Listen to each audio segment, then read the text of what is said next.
blessed and joyful New Year po sa ating lahat. Kamusta po tayo? Amen. Amen. Pwede ba nating batiin yung katabi natin? Sabihin mo sa kanya, Blessed New Year. Okay, yan. Salamat po sa Panginoon. Praise God. Palakpakan po natin ang Panginoon po sa oras po na ito. Napakabuti po ng Diyos. Tayo po ay dinala ng Panginoon sa panibagong taon, panibagong simula po. Alam niyo po, it's a great blessing po na makatungtong sa taon po na ito. Amen? May mga tao po na hindi na po umaabot ng panibagong taon, pero we appreciate, we glorify the Lord because patuloy siyang nagbibigay sa atin ng pagkakataon na maranasan ang kanyang kabutihan. Kaya maraming salamat po. Lord, thank you po sa taon po na ito. Excited ba tayo ngayong taon? Amen! Amen! Now, yung ating pag-aaralan po this morning po ay matatagpuan po sa Psalms 37 verse 4. Kaya nilagay po natin dito, no? By the way, salamat po sa mga nag-ayos po nito kagabi, mga nagpuyat. Salamat po sa inyong buhay. Basahin niyo po natin Psalms 37 verse 4. Ito po ang verse natin. Sabay-sabay. 1, 2, 3, go. Delight yourself in the Lord. Okay. Yan po yung ating focus po. As we begin the year, no? Yung i-delight natin, ilagak natin yung ating kasiyahan sa ating Panginoon. Normally po, bagong taon, may mga bago tayong mga goals, resolution. Gumagawa ba kayo ng New Year resolution? Wala na. Now, it's good naman po. Hindi po yan masama na gumawa ng New Year resolution. Kaso nga lang, New Year resolution mo, mag-exercise, mag-diet this year, and hanggang 3rd Sunday lang ng January, no? Marahil po, meron tayong mga ganong ninanais po. I believe po na kahit po kayo ay hindi na gumagawa ng New Year resolution kasi parang fed up na kayo, parang nadala na kayo. Pero I believe, lahat tayo nandito, meron tayong something sa isip natin, sa heart natin, that we want change. Progress sa ating taon po na ito as we begin this year. Tama po ba? Wala naman pong masama doon, pero most of this change, goal, nakapokus po siya sa outer life, physical life, no? Exercise, diet, finances. Baka goal natin this year, stop muna ako sa check out. No, lagay ko muna lahat sa add to cart. Next year ko na ibibilhin. 2027 baka meron tayong ganung goal, no? O kaya naman new habits sa buhay po natin. These all are physical, outer. Hindi naman po siya unimportant, pero meron pong deeper na dapat nating tignan. No? Kasi, sabi nga po dyan, lasting change does not begin with the body or even with behavior. Yung pangmatagalan na pagbabago ay hindi po nagsisimula sa physical, sa behavior. It begins from the inside. With the heart. Gusto po ba natin ang walang pangmatagalan na improvement, pagbabago, progress sa ating buhay? No? Magsisimula po yan sa ating puso, sa ating kalooban. Amen? Kaya pag yung ating kalooban ay mahina po, mahina, yung foundation, no, is weak, spiritual foundation is weak, yung ibang resolution po, ibang goals natin dito will collapse immediately. Will collapse lang yan. Pag hindi maayos yung ating spiritual foundation, kaya nga po, as we begin this year, yun po yung focus natin. Na may strengthen yung ating spiritual life, no? para for better and lasting change po for this year. Kaya nakikita niyo po yung ating mga gawain, focus po sa ating spiritual as we begin the year, na hindi sa panglabas. Kaya yun po yung ating verse. Basahin niyo po natin ulit. So, Psalms 37 verse 4. Delight yourself in the Lord, and He will give the desire of your heart. Sa Tagalog po, sa Panginoon mo hanapin ang kaligayahan at ibibigay niya sa inyo ang ninanais mo. Yung salitang delight po ay para bang to take pleasure or desire, to value deeply. Ito ibig sabihin ng delight. Ilagak mo. Yung kagalakan mo, yung pleasure mo, yung desire mo, yung kaligayahan mo, nasa ating Panginoon. Iisip ako ng illustration kung paano ma-illustrate itong delight na ito Hindi kaya ibigay ng illustration na ito ang ibig sabihin talaga ng delight, pero possible baka, no? Sino dito nakakain ng Graham? Hindi po sa amin yan, okay? Sa picture lang po yan, no? Di ba pag every Christmas, every New Year, parang ito ang hinahanap natin, di ba? Sino ba dito hindi kumakain ng Graham? Hindi ba? Okay. Akala ko po hindi lang po kayo nakakain Kasi pag uwi nyo, paglabas nyo po mamaya, okay. Ayan, lahat tayo, di ba? Most of us, no? Of course, sa mga meron ng diabetic, no? Or iwas na sa matatamis. Pero most of us po, hinahanap natin to. Gusto natin siyang matikman. Every holidays po, every Christmas and every New Year. And sometimes nga, pag hindi natin ito natikman, pag natikman natin ito, parang bang okay na ako. Hindi na ako, kahit hindi na ako kumain ng ibang paputahe ngayong Minsan, ganun po, no? Ganun po. Yung delight is yung bang hinahanap-hanap mo, ginugusto mo, at pag natikman mo, parang okay lang kahit hindi mo na matikman ang ibang bagay. Satisfaction. You are satisfied talaga. Di ba? You are craving, nagkikrave ka talaga. No, yun po ibig sabihin ng delight. You are craving. You are satisfied when you experience the joy, the deep joy of the Lord. Amen? Kaya dapat ganun po. Ganun tayo sa ating Panginoon as we begin this year. At yun po yung pinakananais natin this year po. Kaya anong sabi sa verse? Delight yourself in the Lord, and He will give the desire of your heart. He will give the desire of your heart. Pag nilagak daw natin yung ating kaligayahan sa Diyos, ibibigay daw po niya yung desire ng ating puso. Yung desire po dyan is yung deep longing ng ating puso. I believe this year, meron tayong mga deep longings. Pinaka-asam-asam, pinaka-ninanais-nais ngayong taon. Marahil sa area ng ating family, sa ministry, sa area ng ating finances, sa trabaho, no? I don't know. Ano po yung pinaka-ninanais natin ngayong taon na ito? I believe we have that desire this year. That is good po. Magkaroon tayo ng desire for yung pagkilos ng Panginoon. But before we desire that, kailangan nating i-delight yung ating mga sarili sa Panginoon. Amen? Maybe kilala po natin si Hannah, di ba? Si Hannah. Before I discuss po si Hannah, ang pangalan po ng pangalan ko po is Corban Nathaniel, no? Corban Nathaniel. Ibig sabihin po ng Nathaniel, a gift from God. Gift from God. And ang Corban naman po, Corban is a gift for God. A gift for God.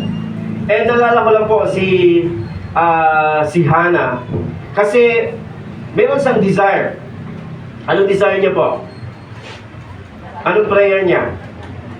Magkaanak. And bakit niya gusto magkaanak?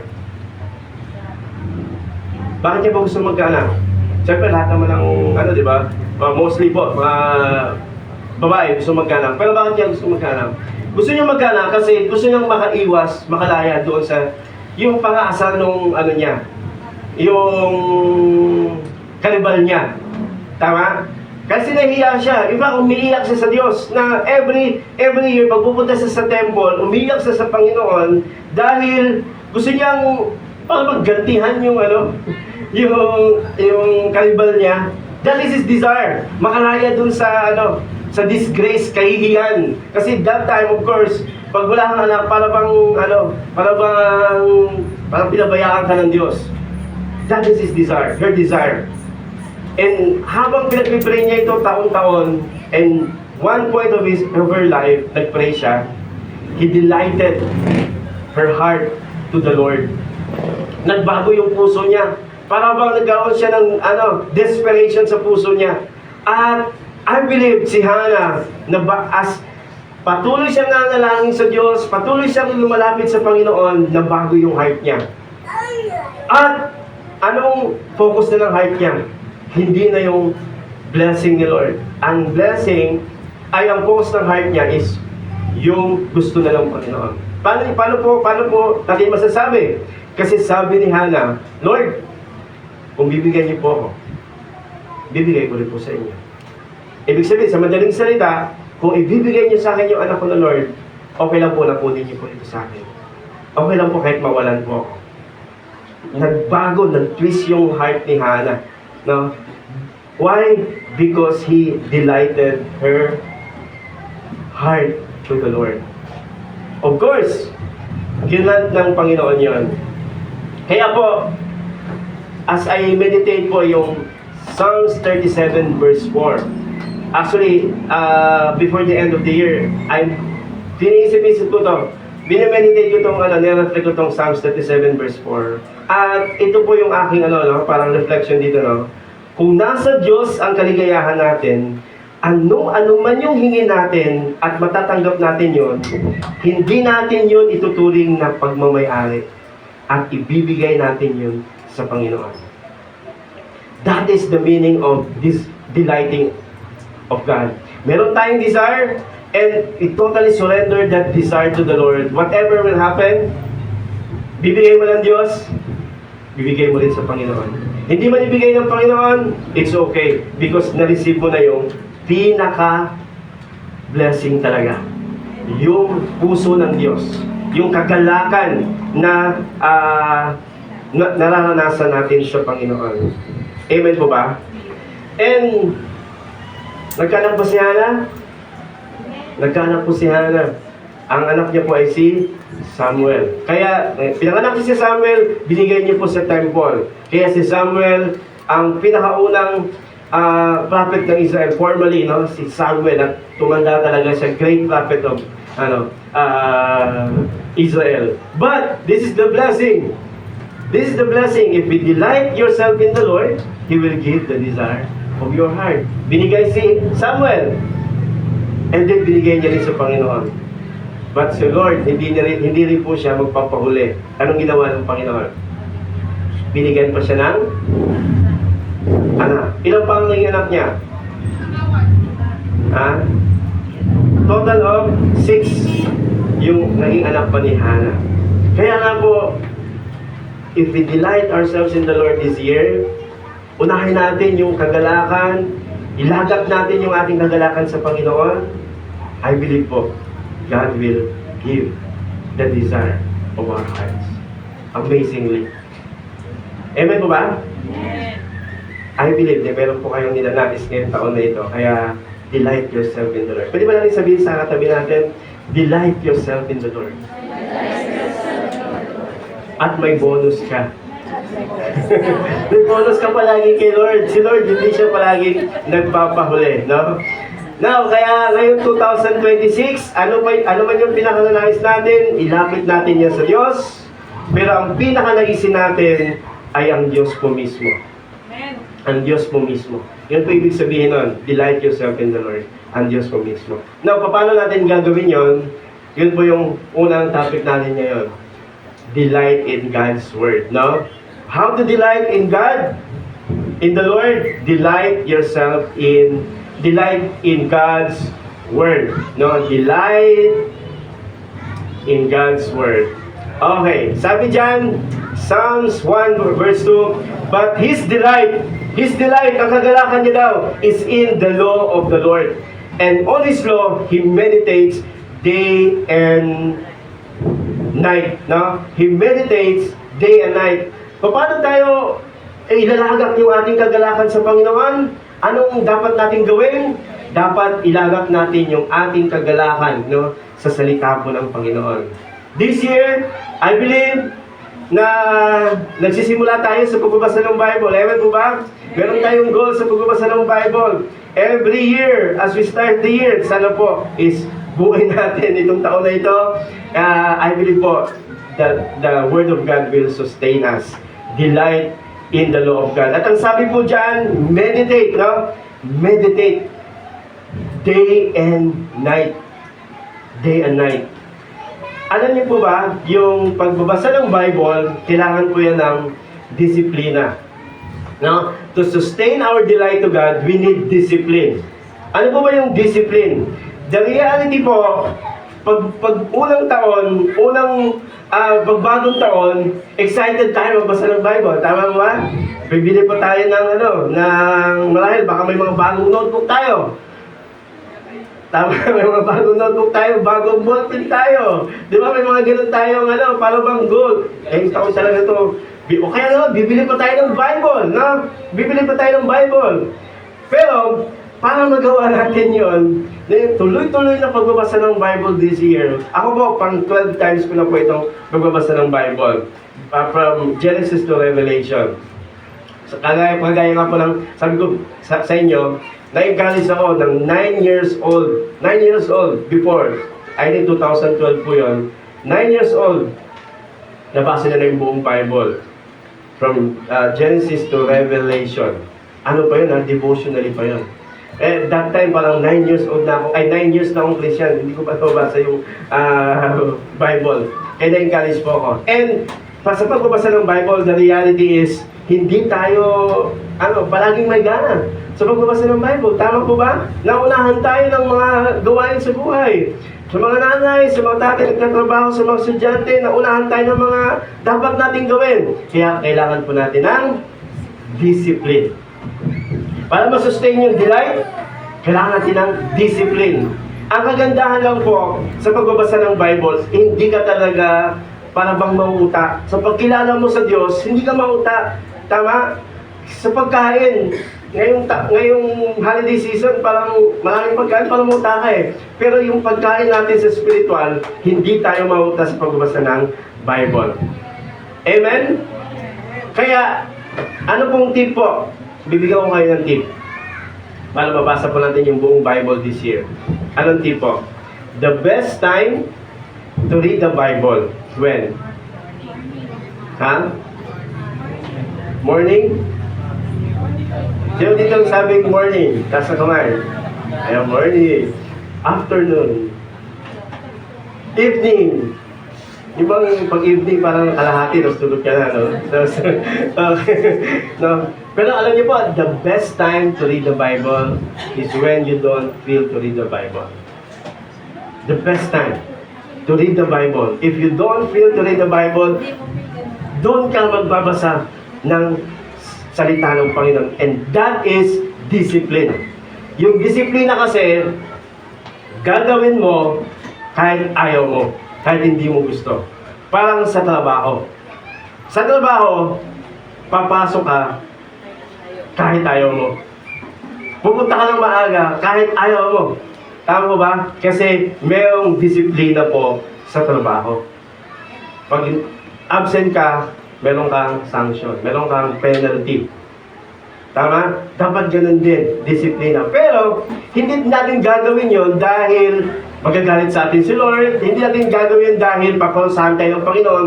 Gagawin natin yon kasi we delight in the Lord. We discipline, nagdidisiplina tayo kasi mahal natin ang Diyos, nagagalak po tayo sa Panginoon. What is discipline? Discipline, you do things even you don't feel it. Even you don't like it. Ano ba ang disiplina? Discipline, gagawin mo kahit wala po nakakakita. That is discipline. Okay? Kaya this month, meron tayong 21 days Bible Challenge. Okay, magbabasa tayo ng Bible for 21 days. Sabi kasi ng pag-aaral, it takes 21 days to form a habit. Para magkaroon ka ng habit. Ay, baka nasira yung habit natin sa pagbabasa ng Bible. Last year, magbabasa tayo for 21 days, basahin natin. Okay? Hindi, ano po, actually, pagbabasa po ng Bible, hindi naman pahabaan yan eh.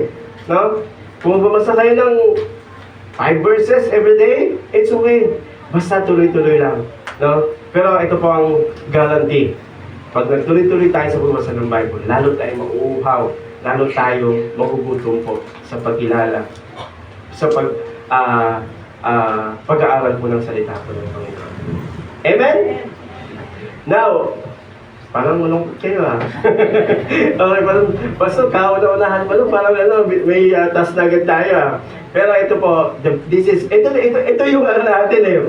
Minsan, parang ayaw natin disiplina. Gusto natin ng blessing, tama ba? Parang gusto natin blessing agad, no? Pero kailangan natin ng disiplina muna, pagsunod muna bago yung blessing ni Lord. Tingnan niyo po, sabi ng Psalms 1:3. Katulad niya'y punong kahoy sa tabing batisan, laging sariwa ang dahon at namumunga at sa takdang panahon, anuman ang kanyang gawin, siya'y magtatagumpay.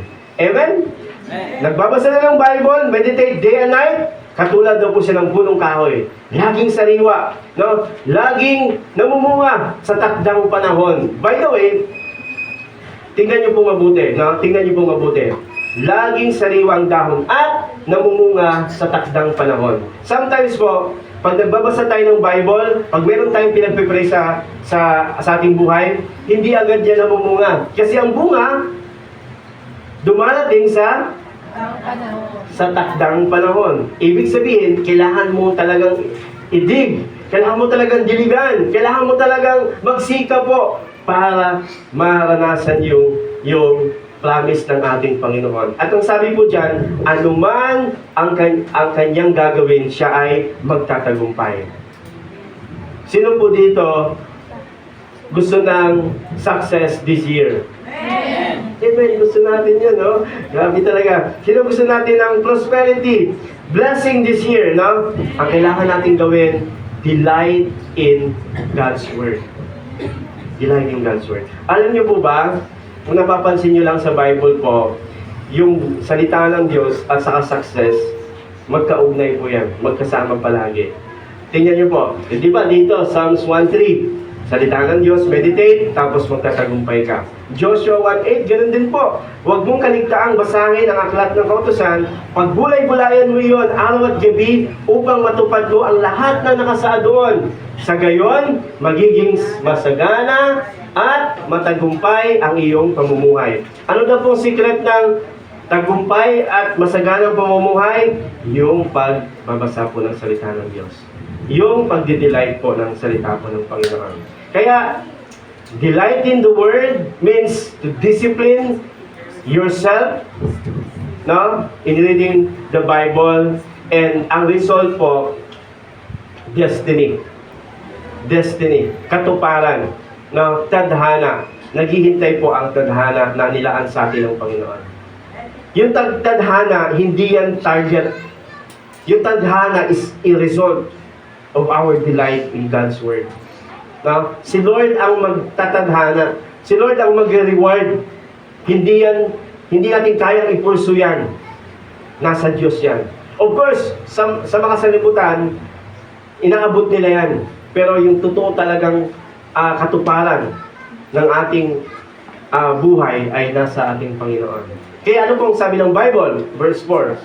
Hindi gayon ang sinumang gumagawa ng masama. Ang masama po sa Bible, yung tukoy dyan, hindi talaga yung kriminal. Yung masama dyan, yung mga taong hindi namumuhay sa kalooban ng Diyos. Wicked ang tawag sa Bible doon. Ito ay tulad ng ipa, hangin ang siyang nagtatangay. Kaya po, this year, my prayer po sa ating lahat, no, even sa ating sarili, na huwag tayong maging katulad ng ipa. No? Na kung saan na lang dadalhin. Di ba? Sabi nga nila, kung saan na lang dalhin ng tadhana or ng hangin. Hindi po ganon. Hindi po ganon ang mga anak po ng Panginoon. Kung saan na lang dalhin. ang mga anak ng Diyos po ay dinadirect po yan ng Diyos. Ginaguide po yan ng Panginoon. Tingnan niyo po mabuti. Sana, makuha natin to, as we begin this year. Sabi dito, verse 5 to 6, sa araw ng paghukom, parusa niya ay nakalaan, siya'y hinihiwalay sa grupo ng mga banal. Tingnan niyo po mabuti sa verse 6.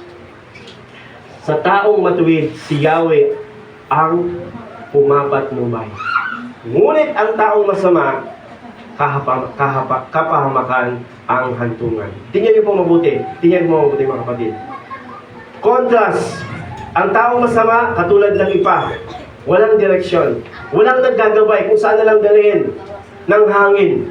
Pero, ang taong nasa Diyos, tingnan niyo po mabuti, ay ginagabayan po ni Yahweh. Ginagabayan po ng Diyos. At paano natin makukuha yung gabay na yon? No? Hindi yan lalabas sa ulap. Ito yung gagawin mo this year. Hindi. Lalabas po yan sa salita ng Panginoon. If we seek God's Word this year po, seek natin yung will ni Lord. Sundin natin yung kalooban ng Panginoon. Listen to this mga kapatid. Ang danger kasi, alam niyo po, ang danger sa mundo na ito, sa buhay natin, is yung mundo kasi is very deceiving. Si Satan, very deceiving. Merong verse sa Bible, I believe, Proverbs chapter 16, sabi ni Solomon, sabi doon, ang path daw po meron daw pong parang dinadaanan yung isang tao, na sa simula ay maganda, pero ang kahantungan niya ay kapahamakan. That is the danger. Kasi ang mundo kasi very deceiving. Even si Satan, hindi magbibigay po si Satan ng something na masama, obvious na hindi mo na susundin. Ang bibigay ni Satan sometimes is yung mga bagay na parang attractive sa atin. Opportunity, blessing, parang attractive, no? That is the danger. Kaya we need to seek God's guidance. Kaya, itong verse na to, no? Sa taong matuwid, si Yahweh ang pumapatnubay. Kaya this year, isik natin yung kalooban ng Panginoon, yung will ng Panginoon. Tandaan natin, si Satan, yung mundo, hindi mag-offer ng something obvious na masama yan. Hindi mag-offer ng lason yan si Satan. Ang i-offer niya is Graham na may lason sa loob. So, yung parang something na masarap, pero at the end of our lives, kapahamakan. Yun po sabi ng Bible. Nalala ko po, meron pong story sa Bible, I believe na pamilyar po kayo dito, si Lot at saka si Abraham. Tama po ba? Si Lot po, yan, pinapili ni Abraham. Kasi parang nag-aaway na kanilang yung mga, yung kanilang mga tupa. Sige, pili ka, maghiwalay na lang tayo. Pili ka, saan mo gusto? Anong sabi ni Lot? Tumingin siya at nakita niya yung napakasaganang alupain na malapit sa Sodoma at Gomora. At doon pinili niya. Very deceiving. Tama? Very deceiving. At doon siya pumunta. Pero, ano nangyari? No? Tumira si Lot doon. At ang sabi ng Bible, hindi agad siya, tumira doon sa loob, doon sa labas. Ang sabi ng Bible, dahan-dahan pa. Tumambay siya doon sa gate ng Sodom at Gomora. And then, after that, nandun siya sa loob nung sinundo siya ng angel. No? Kaya ganun po, very deceiving ang mundo. Very deceiving ang tactic ng kaaway. Pero si Abraham, ano sabi ng Abraham? Sinunod niya yung guidance ng ating Panginoon. That is our prayer po. No? Na we choose what is God's will. What is God's heart? Now, choose to delight in God. Amen? Excited ba tayo for this year? Amen. My prayer po, my prayer for every one of us, no, na isik natin lalo si Lord this year. Ano ang kalooban niya? Ano yung guidance sa atin ng Panginoon? And lastly po, bonus na lang po ito. Okay? Delight in the Word means to discipline yourself, and destiny awaits sa atin. It's a result of delighting in God. Pero this year po, as we start this new year po, 2026, baka meron tayong kailangang i-delete naman. Delete all things that hinder. Bakit? Tingnan niyo po sa verse 1. Hinuli ko po yung verse 1 sa Psalm 1, verse 1. Blessed is the man who walks not in the counsel of the wicked, nor stands in the way of the sinners, nor sits in the seats of scoffers. Tingnan niyo po yung progress ng temptation. Sabi diyan, who walks in the counsel of the wicked. Ganito po ang progress ng temptation. Una, lalakad ka, tapos makikita mo yung temptation. Makikita mo yan, lagi nandiyan yan, temptation, papalayo sa Panginoon. And then, pag nadala ka ng temptation, you will stand. Parang, okay to ganda to Diba? Nakita nyo? And then, walks, padaan-daan, stands, nakatayo ka na, parang okay itong bilhin to Okay lang, kahit to, ganyan yan, di ba? And then, nandun ka na. Tumambay ka na. Nandun na. Nakita niyo po, very deceiving ang mundo. Very deceiving.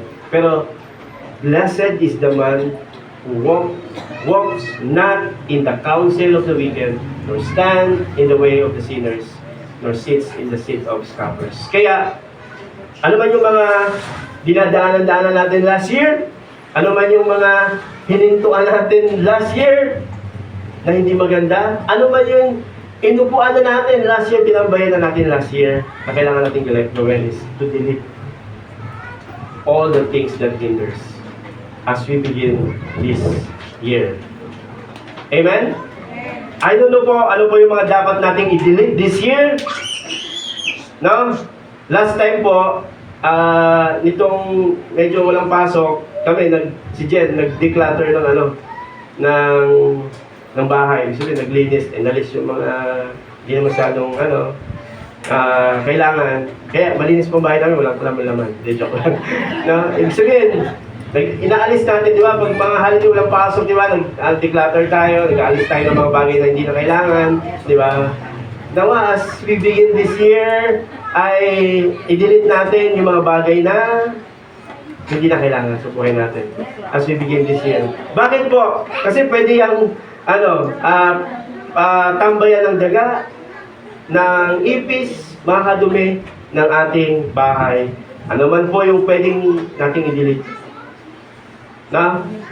Meron ba? I-delete na natin. Alam niyo po, si Satan, ganito ang ginagawa ni Satan.